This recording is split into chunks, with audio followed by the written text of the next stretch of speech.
Bonjour et bienvenue dans votre hebdo. L'association Asuka organise un concert de charité pour Fukushima avec la joueuse de koto, Gao Takashi. Embarquement immédiat vers le pays du soleil levant. Mars bleu est synonyme de dépistage du cancer colorectal. Rencontre avec le docteur Hélène Delattre de l'association ADK 92, l'association pour le dépistage des cancers dans les Hauts-de-Seine. Mais tout de suite, rendez-vous au cinéma qui propose son festival jeune public, le 7e art en lumière. Au programme, des films d'animation et des animations autour des films. Depuis une quinzaine d'années, le festival 7e art en lumière fait les délices des jeunes spectateurs. Ils sont entre 3000 et 4000 à profiter de cet événement qui est organisé par le Cinéma Les Lumières et la Direction de l'Action Éducative pendant les 2 semaines des vacances de février. C'est un festival qui propose de vivre le cinéma pour les enfants, mais de façon différente, en accompagnant à peu près toutes les séances d'action en salle, de découverte des métiers du cinéma, de découverte de beaucoup de choses, de ciné-con, de ciné-comptine, de ciné-concert, voilà, beaucoup d'événements. Là, ça se passe à Paris, c'est la nuit, il est 4 h du matin. Qu'est-ce que l'on pourrait entendre qu'on ne voit pas à l'image ? On propose vraiment tous les types de films. Ça va du film des années 60 avec par exemple Le Criquet, qui est un film qui nous vient de l'Est de l'Europe. Ou La Reine des Neiges qui est proposé par exemple en version karaoké, film récent mais dans une version un peu différente qui nous autorise à chanter en salle, ce qui est toujours rigolo.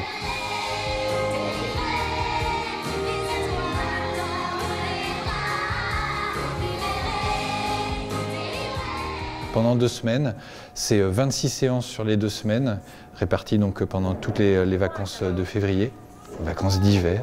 On accueille les centres de loisirs dans ce cadre-là et le tout public. Donc c'est vraiment un événement qui est très important pour l'éveil des jeunes spectateurs.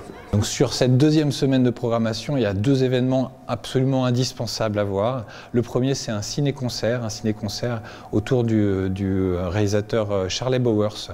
Charlie Bowers, c'est pas un réalisateur très connu, c'est les débuts du cinéma, c'est le pendant de Charlie Chaplin par exemple ou de Buster Keaton, mais avec une touche de Méliès. C'est-à-dire que dans ses films, c'était du burlesque, comme on faisait à l'époque, mais avec des effets de montage, des effets de trucage, comme Méliès était capable de le faire. Donc lui faisait l'amalgame de ces 2 choses-là. Et donc là, c'est un ciné-concert, donc pas de musique d'ambiance classique, mais un batteur qui sera dans la salle avec sa batterie, voilà, et qui va faire la musique en direct pendant toute la projection. Donc ça, c'est le mercredi 28 à 14 h. Et le lendemain, c'est le jeudi 1er à 10 h 30. On a notre 2e ciné-conte de la saison, parce qu'on en a eu un cette semaine. Et le 2e, c'est donc le jeudi 1er à 10 h 30. C'est un ciné-comptine. Donc des petites programmations de courts-métrages. Et entre chaque court-métrage, une conteuse qui vient dans la salle et qui, avec son ukulélé, va animer la séance.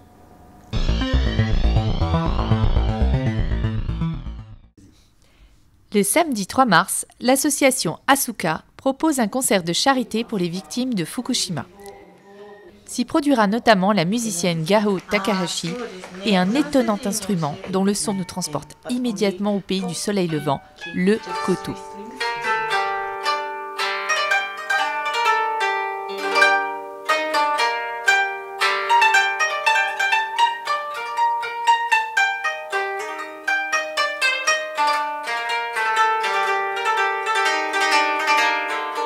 On entend non seulement en fait le son de pincement de cordes, mais aussi le son qui glisse.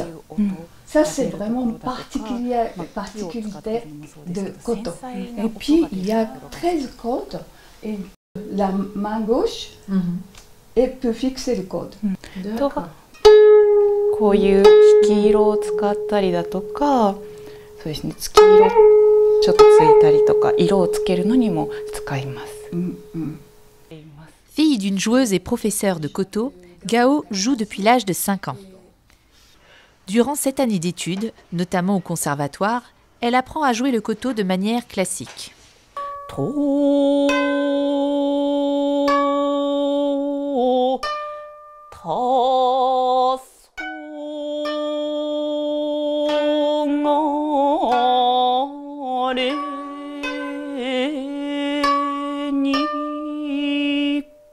À la fin de ses études, elle décide de s'orienter vers une musique plus contemporaine avec cet instrument pourtant traditionnel. J'ai eu connaissance des amis qui jouaient aussi la musique moderne avec le koto. Donc elle a été influencée par ses amis.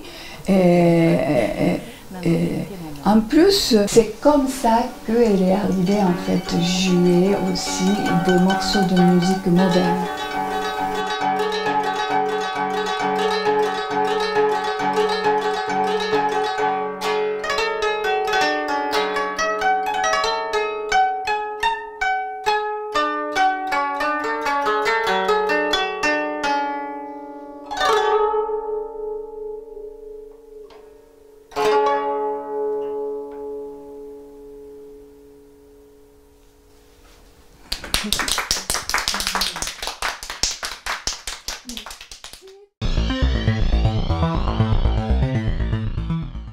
La piscine Maurice Thorez est fermée jusqu'au dimanche 4 mars 2018 inclus pour les travaux d'entretien des bassins, carrelage, joints, nettoyage des filtres, etc.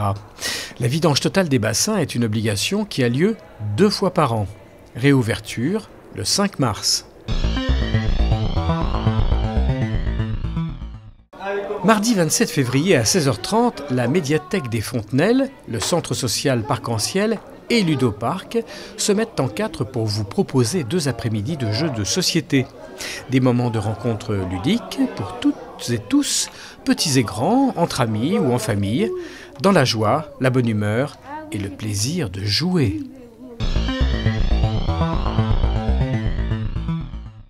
Mercredi 7 mars à 20h30 au Palais des Sports, Nanterre 92 jouera sa place pour les quarts de finale de la Ligue des champions de basket lors du match aller contre les Turcs de Banvit. Tous au Palais des Sports pour poursuivre cette épopée européenne. Les places sont en vente sur nanterre92.com. Le centre de coordination ADK 92 est chargé de mettre en œuvre le programme national de dépistage des cancers dans les Hauts-de-Seine. À ce titre, il est partenaire de Mars Bleu, le mois de mobilisation contre le cancer colorectal. Pourquoi cette campagne est-elle importante ? Le cancer colorectal est un cancer peu connu, mais qui est très fréquent, c'est un des cancers les plus fréquents, et il peut toucher les hommes comme les femmes à partir de 50 ans. Et la particularité de ce cancer, c'est que c'est un cancer qui au début est silencieux, c'est-à-dire qu'on n'a pas du tout de symptômes, on n'a pas de douleur, on ne sent rien.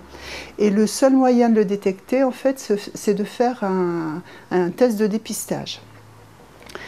Alors, on va, nous, ADK 92, qui sommes situés à Nanterre, nous allons envoyer un courrier d'invitation à toutes les personnes du département pour qu'elles se rendent chez leur médecin, toutes les personnes de 50 à 74 ans, et le médecin va leur remettre une enveloppe qui contient le test de dépistage. Alors, dans 96% des cas, le test est négatif.